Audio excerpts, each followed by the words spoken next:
আপনি কি দেখেন নাই যে তার ব্যাগের ম্যাগাজিন পাওয়া গেছে? তো একটা ম্যাগাজিন যদি একজনের ব্যাগে থাকে তো অবশ্যই ম্যাগাজিনের মাত্রা আপনার কাছে আছে। আমি একটা 9mm এর ম্যাগাজিন আমার কাছে পাই না।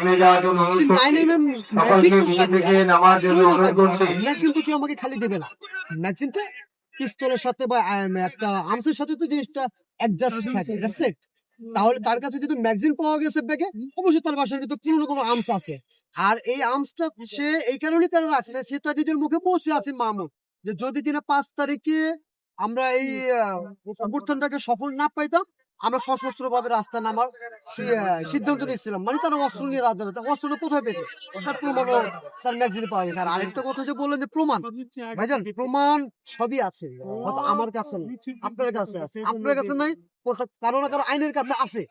এখন আপনি যদি এটা পদক্ষেপই না নেন, আপনি প্রমাণটা কিভাবে অ্যারেঞ্জ করবেন? আপনাকে প্রমাণটা তখনই আপনার হাতে আসবে যখন আপনি এই ব্যাপারটা নিয়ে আগে বাড়বেন। আজকে আপনি মামলা করেন, কেউ না কেউ তো আপনাকে অবশ্যই বলবে ঠিক আছে তুমি মামলা করবে, আমার নামটা নিয়ে এসো না, আমি থাকতে চাচ্ছি না, আমি তোমাকে প্রুফ দিচ্ছি, তুমি এগিয়ে যাও। তাহলে কাউকে না কাউকে সাহস করে তো এই ব্যাপারগুলো ধরতে হবে। সেটা যদি আমি ধরি কোনো অন্যায় আছে?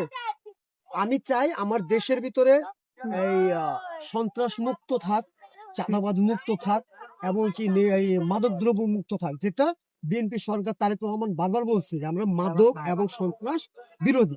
তাহলে একটা সরকার যখন চেষ্টা তাদের পাশে